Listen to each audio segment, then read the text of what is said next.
Good evening students. இன்னைக்கு நம்ம TNPSC மற்றும் அதர் எக்ஸாம்ஸ் தேவையான முக்கியமான டாபிக் ஆப்டிட்யூட்ல டைம் அண்ட் வர்க் அப்படிங்கிற கான்செப்ட் நம்ம பார்க்க போறோம். ஓகே. இப்போ டைம் அண்ட் வர்க் பார்க்கறதுக்கு முன்னாடி ஒரு சின்ன இன்ட்ரோடக்ஷன். அதாவது எந்த ஒரு குவாண்டிட்டிஸ்லயுமே டைரக்ட் ப்ரொபோர்ஷன், இன்டைரக்ட் ப்ரொபோர்ஷன் அப்படிங்கிற ஒரு கான்செப்ட் வரும். என்ன அப்படின்னா இப்போ ஃபார் எக்ஸாம்பிள் ஒரு ஆப்பிள்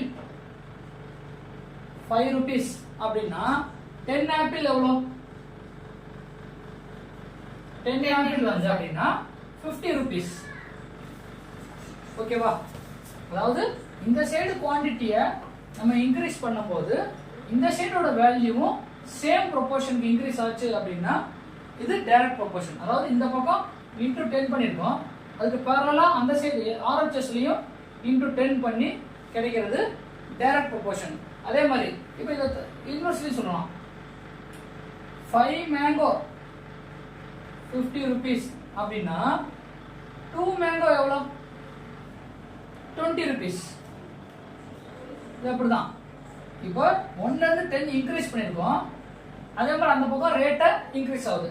இந்த பக்கம் குவான்டிட்டிஸ் டிக்ரீஸ் ஆகுது, அதுக்கு பேரலா ரேட்டும் டிக்ரீஸ் ஆகுது. அது இந்த மாதிரி இன்க்ரீஸ் ஆச்சுனாலும் இன்க்ரீஸ் ஆகும், டிக்ரீஸ் ஆச்சுனாலும் டிக்ரீஸ் ஆகும். அப்படிங்கிறது டைரக்ட் ப்ரொபோர்ஷன். ஓகேவா? அதே இன்டைரக்ட் ப்ரொபோர்ஷன் அப்படின்னா LHSல உள்ள குவாண்டிட்டி இன்க்ரீஸ் பண்ணோம் அப்படின்னா RHSல உள்ள குவாண்டிட்டி டிக்ரீஸ் ஆகும். RHSல உள்ள குவாண்டிட்டி டிக்ரீஸ் பண்ணோம் அப்படின்னா LHSல உள்ளது இன்க்ரீஸ் ஆகும். இந்த மாதிரி இருக்கிறது இன்டைரக்ட் ப்ரொபோர்ஷன். அதாவது பாத்தீங்க அப்படின்னா இப்போ பாயிண்ட் A பாயிண்ட் B, அதாவது புத்தூர் 4 ரோடு சத்திரம், புத்தூர் 4 ரோட்ல இருந்து சத்திரம் போறதுக்கு ஒரு 30 minutes ஆகுது. ஃபார் எக்ஸாம்பிள் வந்து 10 kilometer per hour அப்படிங்கிற ஸ்பீடு. ஒரு நபர் இந்த வேகத்துல புத்தூர் 4 இருந்து கிளம்பினார் அப்படின்னா சத்திரம் போறதுக்கு 30 minutes ஆகுது.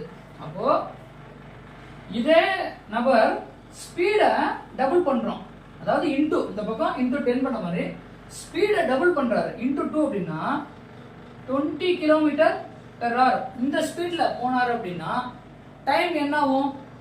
இந்த பக்கம் டைம் குறையும். 30 minutesல போனவர்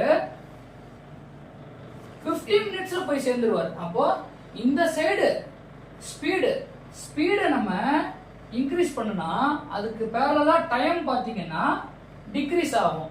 இதுதான் இன்டைரக்ட் ப்ரொபோர்ஷன்.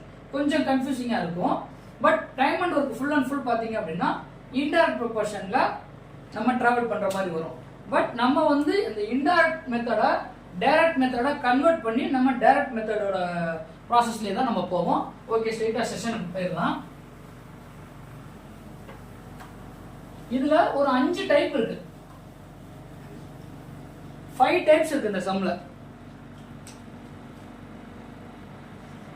5 டைப்ஸ். இப்போ நம்ம பார்க்க போறது ஃபர்ஸ்ட் டைப். அதாவது A என்பவர் ஒரு குறிப்பிட்ட ஒர்க்க குறிப்பிட்ட நாள்ல முடிக்கிறாரு அப்படின்னு கொடுத்துருவாங்க. B என்பவர் அதே ஒர்க்க வேற ஒரு நாள், ஃபார் எக்ஸாம்பிள் 5 4 ஏதாவது ஒரு டேஸ்ல பண்ணிடுவாங்க. क्वेश्चन எப்படி இருக்கும்னா A மற்றும் B, both A and B can complete the work in how many days அப்படின்னு கேட்பாங்க. ஓகே, ஃபர்ஸ்ட் क्वेश्चन சொல்லுங்க.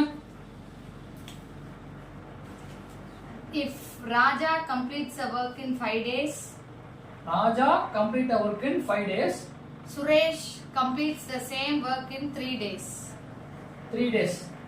The number of days required to complete the work if they work together. நம்ம question எழுதிட்டு இருக்கலாம், நமக்கு நேரம் இல்ல, நம்ம போயிட்டு எக்ஸ்பிரஸ் சீரிஸ். சோ क्वेश्चनோட டேட்டா அவ்வளவுதான், இது எல்லாமே கதை. தான் ராஜா என்பவர் ஒரு ஒர்க்கை 5 டேஸ்ல கம்ப்ளீட் பண்றாரு. Suresh can complete the same work in 3 days. If both works together the work will be completed in how many days? இதான் क्वेश्चन. இதுக்கு நம்ம நார்மல் மெத்தட்லாம் பார்க்கறதுல ஸ்ட்ரைட்டா ஷார்ட்கட் போயிடலாம். இதுக்கு பாத்தீங்க அப்படின்னா இந்த மாதிரி 2 குவாண்டிட்டிஸ் கொடுத்து அவங்களோட காம்பினேஷன் கேட்டாங்கன்னா ஷார்ட்கட் 1 வந்து product by sum. Product by sum மேல இருக்க என்ன வேல்யூவோ 5 into 3 by 5 plus 3 அப்படிங்கறது 18 போட்டுருங்க. மேல இருக்கிற மல்டிப்ளிகேஷனை எப்பவுமே எவாலுவேட் பண்ணாதீங்க, அடுத்த ஸ்டெப் சிம்பிளிஃபை ஆகும், ஆகலன்னா எடுத்துக்கலாம். பட் கீழே அதாவது மேல இருக்கிற மல்டிப்ளை மல்டிப்ளிகேஷன் வேல்யூவை இண்டிவிஜுவலாகவே வச்சுக்கோங்க. கீழே இருக்க அடிஷனல் வேல்யூவை ப்ளஸ் பண்ணிடுங்க ஆன்சர் எழுதும் போது. இதுதான் ஷார்ட்கட். அப்போ ஆன்சர் வந்து 15/8. இந்த மாதிரி இருக்கிறது வந்து ஒரு இம்ப்ராப்பர் ஃப்ராக்ஷன் அப்படின்னு சொல்லுவாங்க. எப்பவுமே ஒரு ஃப்ராக்ஷன் வேல்யூ வந்துச்சுன்னா நியூமரேட்டர் வந்து சின்னதாக இருக்கணும், டினாமினேட்டர் தான் பெருசாக இருக்கணும். அதுதான் ப்ராப்பர் ஃப்ராக்ஷன். இது இம்ப்ராப்பராக இருக்கு. அதை எப்படி ப்ராப்பராக மாற்றணும் அப்படின்னா டினாமினேட்டரில் இருக்கிறது டினாமினேட்டர் ஒன்றும் இல்லை 15/8 டிவிஷன் பண்ணுறோம்ல 1 டைம்ஸ் 8 மீதி 7 அப்படின்னு வருதா.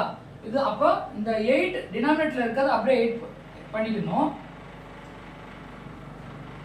இந்த கோஷன்ட் எத்தனை டைம் 1 பிளஸ் இந்த ரிமைன் பேலன்ஸ் 1 7/8. அதாவது கீழே இருக்க டினாமினேட்டர் அப்படியே போட்டுக்கணும் இன்டு இங்க பிளஸ் 1 7/8. ஓகே ஆன்சர் வந்துருச்சா? 1 7.